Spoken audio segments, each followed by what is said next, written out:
တကယ်တော့ပေါ့လေခုခေတ်ကလည်းရှင်းပြမယ်ဆိုလို့ရှိရင်တော့social media kit ဆိုတဲ့အခါကျတော့အများကြီးပဲတွေ့ပါတယ်သူတို့ဒီ meal plan တွေရောင်းတာတွေပါတယ်ညာတွေအများကြီးပဲတွေ့တယ်အဲ့တော့ကိုကလည်းnutrition တယောက်ယောက်နဲ့တိုင်ပင်လို့ရတယ်ဆိုတော့service ကိုအဓိကထားပြီးတော့ရှာတာပေါ့နော်။ဘာဖြစ်လို့လဲဆိုတော့တကယ် professional နဲ့တည်တည်ကြကြတိုင်ပင်ဆွေးနွေးပြီးတော့မှချချင်တယ်ပေါ့လေ။အဲ့လိုပေါ့ page တွေနှစ်ခုသုံးခုတွေ့တဲ့အချိန်မှာတော့ထောက်ကိုစတွေ့ရပေါ့နော်။ထောက်ကလည်းသူကဒီprofessional ဆရာဝန်တွေလည်းဥဆောင်နေတာကိုတွေ့ရတယ်။နောက်တစ်ခုကကြတော့ဒီnutritionist နဲ့လည်း discuss လုပ်နိုင်တယ်ဆိုတော့အချက်တွေတွေ့ရတယ်ပေါ့နော်။အဲ့ဒီမှာတော့ထူးခြားတာကတော့ထောက်ကတော့သူကချက်ချင်း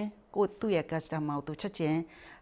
တလေးတစားအရေးတယူသူအကြောင်းပြန်တယ်စပြောတဲ့အချိန်မှာ तू ကလူနာကို तू က focus လုပ်တယ်ဘာဖြစ်နေတာလဲဘာယောဂဖြစ်နေတာလဲဘာခံစားနေရတာလဲအရက်မောင်ဘယ်လောက်ရှိလဲ weight ဘယ်လောက်ရှိတယ်စသည်ဖြစ်မှာနော် तू ကအဲ့ question တွေကိုစမေးတယ်လူနာကို तू ဘယ်လို focus လုပ်ပြီးတော့ तू ကူညီရမလဲဆိုတော့ခံစားချက်မျိုးခံစားရတယ်ပေါ့နော်အဲအကြောင်းမို့တောက်ကိုရွေးချက်လိုက်တာပါပထမဆုံး food ပေါ့နော် food box ရောက်လာတဲ့အချိန်မှာ impress ကဘာဖြစ်တာလဲဆိုတော့ခါကျတော့သူတို့သုံးထားတဲ့ packaging material တွေပေါ့နော်ကြီးလိုက်တဲ့ခါကျတော့ဒါရှင်းပြမယ်ဆိုလို့ရှိရင်သူ့ရဲ့ box တွေကသူတကယ်ကို quality ဖြစ်တဲ့ box တွေကိုသူသုံးထားတယ်နောက်ပြီးတော့သူ့ရဲ့ခုနကပြောတဲ့သူပေးမဲ့ maze နဲ့တင့်လျှောက်ပတ်တဲ့ box တွေကိုလည်းတော်သူသုံးထားတာကိုတွေ့ရတယ်ပေါ့နော်အဲ့ဒီအချိန်မှာ impress ဖြစ်တယ်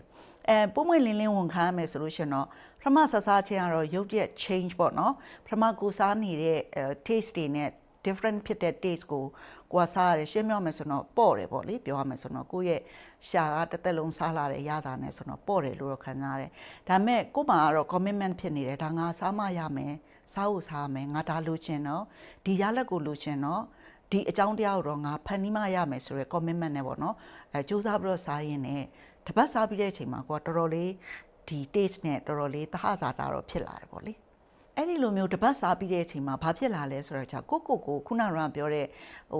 အားမရှိဘူးဆိုတော့ခံစားချက်မရှိတော့ဘူးသူကဘာဖြစ်လာလဲဆိုတော့ကျတော့ပြည့်စုံတဲ့အာဟာရတစ်ခုငါရဲ့ခန္ဓာကိုယ်ထဲဝင်သွားပြီပေါ့လေဒါဆိုလို့ရှိရင်တော့ငါပုံမှန်စားခြင်းအပြင်ငါအတွက်ဒါလိုအပ်တဲ့အာဟာရဓာတ်တွေเนาะခုနကဗိုက်တာမင်ဓာတ်တွေအသားဓာတ်တွေစသည်ဖြင့်အကုန်လုံးပြည့်စုံရလာမယ်ဆိုတော့ယုံကြည်စိတ်ချတဲ့ခံစားမှုမျိုးစရလာတယ်ပေါ့နော်အဲ့ဒီတစ်ပတ်စားပြီးတဲ့အချိန်မှာလဲခုနကပြောသလို